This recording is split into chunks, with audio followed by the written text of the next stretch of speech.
I looked him dead in the eyes, ring in my hand, heart pounding out my chest, and he just stared at me for 15 seconds. He said absolutely nothing. Then he did something I will never forget for the rest of my life. What would you do if the person you loved most in the world was already standing right in front of you and had been for years? This is the story of two men, a friendship, a risk, and a single moment that changed everything. If you're coming across this channel for the very first time, please do well to subscribe, like, and share. Now, back to the story. Marcus Webb was 30 years old and had exactly one secret he'd never told anyone.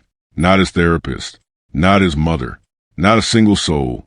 He was in love with his best friend, Daniel Osei, 28 years old, tall, with a warm, dark beard that framed his jaw like something sculpted, a broad chest dusted with hair, and a laugh that could silence a crowded room just by existing. Had been Marcus's closest friend for 7 years. 7 years of Sunday brunches and 2 a.m. phone calls.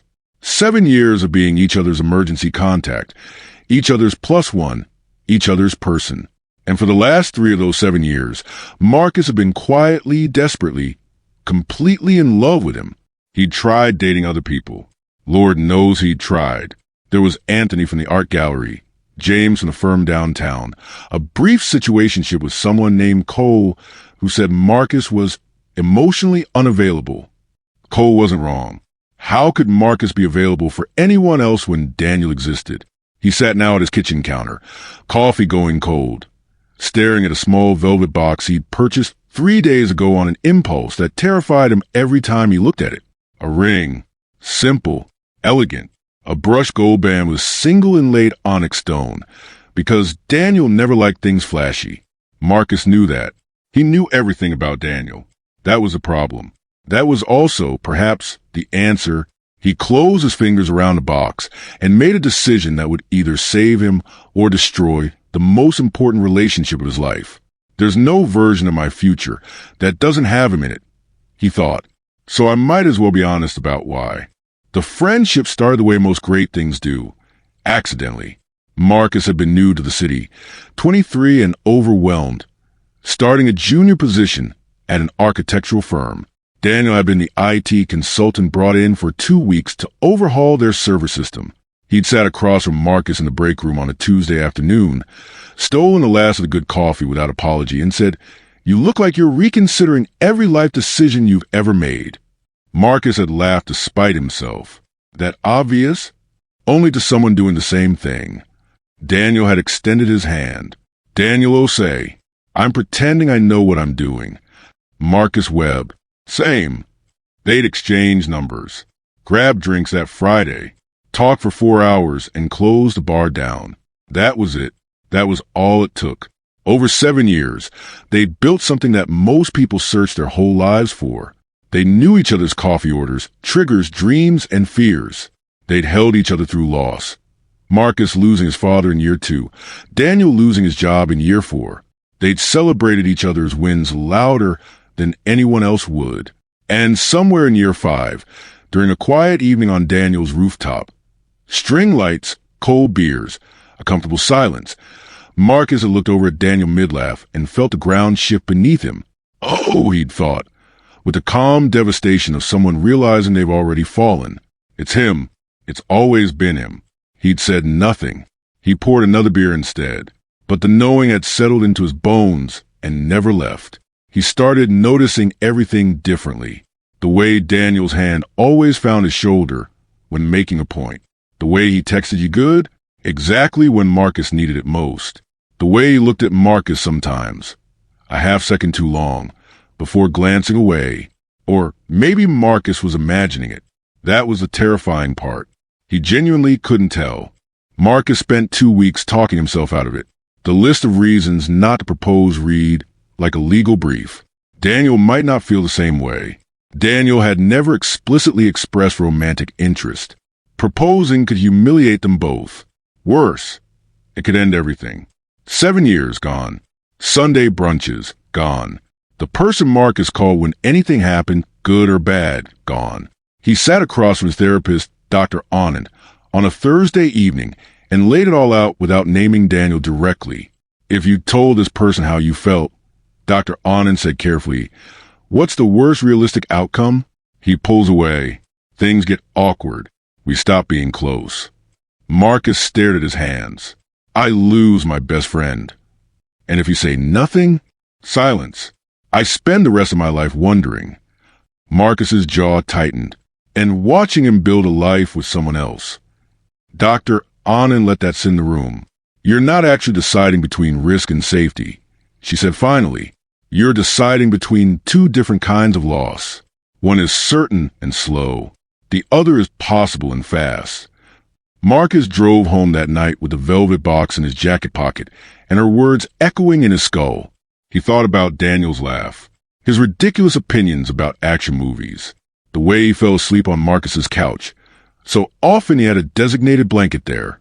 The way he'd shown up at the hospital at midnight when Marcus's father was dying, no questions, no announcement, and simply sat beside him in the waiting room and stayed. Who does that? Marcus thought. Who loves someone like that and doesn't mean it? Maybe he wasn't imagining those long glances. Maybe Daniel was terrified too. Marcus opened his laptop that night and began planning. Not a grand public gesture. That wasn't Daniel. Something real, something true, something that said, I see you rather than look at me. He knew exactly what to do. It had to be the rooftop, not a restaurant, not somewhere performative. The rooftop of Daniel's building, where this whole thing had quietly begun. The string lights, the city spread out below them, the ease of two people who had nothing to prove to each other. Marcus called Daniel's building manager, Mrs. Carroll, whom he'd met a dozen times over the years. She was delighted, suspiciously delighted, actually. She helped him arrange access for the evening, and even offered to leave a bottle of champagne upstairs. You boys, she said warmly and left it at that. Marcus spent 3 days preparing. He wasn't a grand gesture person by nature, but he was an intentional person. Everything he did, he meant. He gathered things that told the story of them. A photo strip from a boardwalk photo booth on their first proper road trip, a matchbook from the bar where they'd first talked for 4 hours, a folded piece of paper where Daniel had once written down a list of places he wanted to travel before he was 30. He was 28 now, and Marcus had quietly started planning one of the trips as a backup gift. He set everything on the rooftop table beneath the string lights on a cool Friday evening. Then he called Daniel. Hey, come up to your roof. I've got something to show you. My roof? Right now? Yeah. A pause. Marcus, if this is about that drone footage thing for your project again, I swear, it's not about the drone thing. Just come up. Another pause. Shorter this time. Give me 5 minutes. Marcus stood on that rooftop. City lights glittering below, velvet box in his coat pocket, and tried to breathe normally. He was not breathing normally. Whatever happens, he told himself, at least he'll know. At least it'll be real. He heard the rooftop door open. Daniel stepped out and stopped, took in the lights, the table, the photographs, the look on Marcus's face. Marcus. His voice was already different, quieter. What is this? I need to tell you something, Marcus said, and I need you to let me finish before you say anything. Daniel walked slowly toward him, eyes scanning everything. The photos, the matchbook, the champagne, Marcus's expression. His brow was furrowed, but he nodded. Marcus exhaled. 7 years ago you stole my coffee and told me you were pretending to know what you were doing. A short, nervous laugh.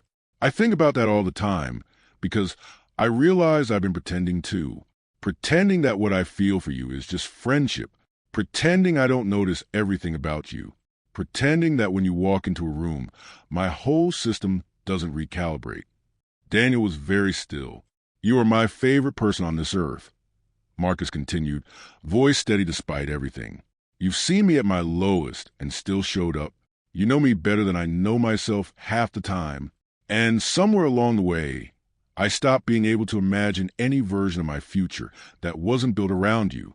He reached into his pocket, pulled out the velvet box, watched Daniel's eyes drop to it, then fly back up to his face. I'm not asking because I'm scared of losing you, although I am terrified right now. Marcus's voice broke slightly on the last word. I'm asking because I'm more scared of spending my life next to you and never telling you that you're it for me. You've always been it. He opened the box. The brushed gold band caught the string lights. Daniel O'Say. Marcus met his eyes fully. Will you marry me? Silence. 5 seconds. 10. 15. Daniel stared at him. Expression unreadable. Not smiling, not recoiling. Just looking at Marcus with an intensity that made Marcus's chest ache. Then Daniel reached out, not for the ring, but for Marcus's face. Both hands, cupping his jaw, and he kissed him. It was not the response Marcus had rehearsed for. He had prepared for yes. He had prepared for no. He had prepared for I need time, or this is a lot, or even I think you should go.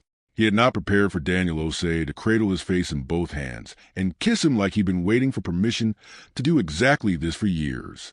Marcus stood completely frozen for exactly 2 seconds. Then he kissed him back. Daniel kissed with intention, unhurried but certain. One hand sliding from Marcus's jaw into his hair, the other pressed flat against his chest. Marcus gripped the front of Daniel's jacket and held on like the rooftop might tilt. When they finally pulled apart, both breathing unsteadily, Daniel pressed his forehead against Marcus's and closed his eyes. You have no idea, Daniel said quietly, how long I wanted to do that. Marcus let out a sound that was almost a laugh. Then why didn't you? Because you were my best friend. Daniel pulled back enough to look at him. His eyes were bright. I wasn't going to risk you. I kept waiting for you to give me a sign that wasn't just me projecting. I bought a ring, Daniel. That's a pretty clear sign, yes. This time Daniel did smile, that full, unreserved smile that had always undone Marcus completely. Ask me again. Marcus blinked. What? Ask me again. Properly. Daniel nodded at the box, still open in Marcus's hand. Marcus laughed. A real one this time, breathless with relief. He looked down at the ring, then back up at Daniel. Will you marry me? Daniel's answer was immediate. Yes. He took the box, studied the ring, then held out his hand. Yes. Put it on. Marcus slid the band onto Daniel's finger with hands that were not entirely steady. Daniel looked at it for a long moment, then back at Marcus. You knew I didn't like flashy, he said softly. I know everything about you. Daniel kissed him again, slower this time, like they had all the time in the world, because now, finally, they did. They sat up there for 2 more hours. Champagne open, shoulders touching, the ring catching light every time Daniel moved his hand, which Marcus noticed he did more than necessary. You've been in love with me for 3 years? Daniel said, somewhere in the second hour, closer to 3.5. Marcus, I know. I've been in love with you for 4. Marcus turned to look at him. 4. For years. Daniel shook his head slowly. We're both idiots. Magnificent idiots, Marcus corrected. Daniel laughed and leaned his head on Marcus's shoulder, and Marcus felt something in his chest settle. Some tension he'd carried so long he'd stopped noticing it. Finally, completely release. They talked about everything that night. How it had started, for each of them, the moments they'd almost said something, the relationships they'd half-heartedly tried with other people and quietly sabotaged because neither of them could fully commit their heart to someone else when it was already spoken for. Cole told me I was emotionally unavailable, Marcus said. James told me the same thing. Daniel paused. I told him I was just British about my feelings. You're Ghanaian. I told him that too. They laughed until the champagne was gone. When they finally stood to go inside, Daniel caught Marcus's hand and held it. Natural, easy, like they'd done 1,000 times. And maybe that was the most quietly remarkable part of all of this. Nothing felt strange. Nothing felt new. It felt like the truest version of something that had always already been true. They walked back to the rooftop door together, and Marcus thought, with a clarity that was almost violent in its simplicity, This is what I almost talked myself out of. He squeezed Daniel's hand. Daniel squeezed back. Neither of them had planned for Marcus to stay. But the evening had softened into something unhurried, and when Marcus moved toward the door at midnight, Daniel simply said, stay. And Marcus set his keys back on the counter, without a word. They moved around Daniel's apartment with the ease of people who had shared a space 100 times. Except tonight, everything carried a different weight, a warmer charge, an awareness. Daniel found Marcus one of his old university shirts to sleep in. Marcus caught him smiling while he handed it over and said nothing, just took it.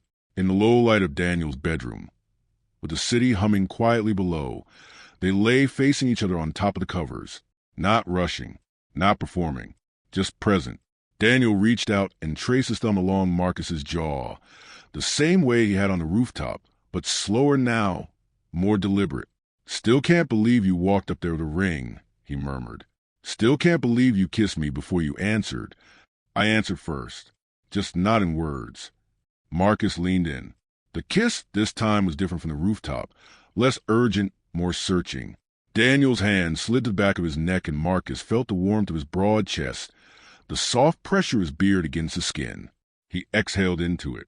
They talked between kisses, soft and unhurried, about what this meant, what came next, how to tell people.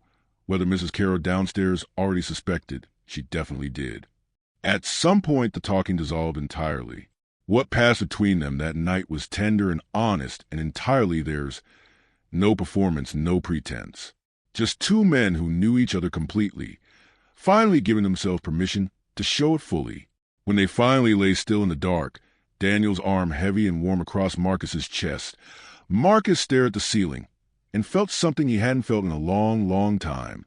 Uncomplicated peace. Daniel's voice came low and drowsy beside him. "Hey! Yeah, I'm glad you bought the ring." Marcus smiled at the ceiling. "Me too." They told Daniel's mother first, because she would be the hardest. She wasn't hard at all. Grace Osei sat across from him at her kitchen table on a Sunday afternoon, looked at the ring on her son's finger, looked at Marcus, whom she had fed approximately 300 meals over the years, and said in Chui, something that made Daniel laugh so hard he had to set down his tea. "What did she say?" Marcus asked.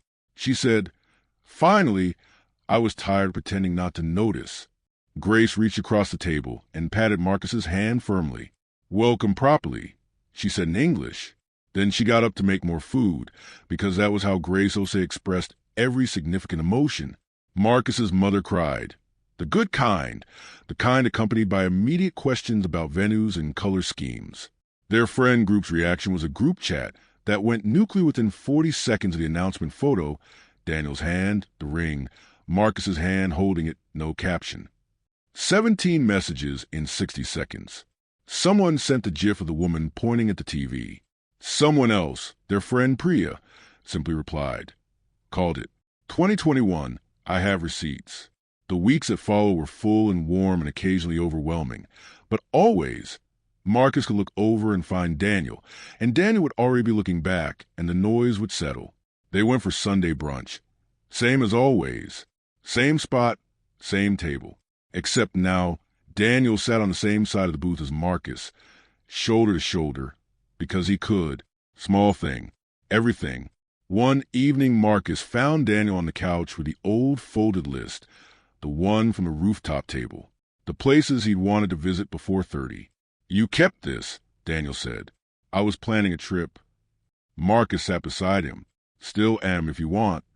Daniel looked at the list, then at Marcus. As a honeymoon, Marcus smiled. I was going to suggest that, yes. Daniel folded the paper carefully and slid it into his pocket.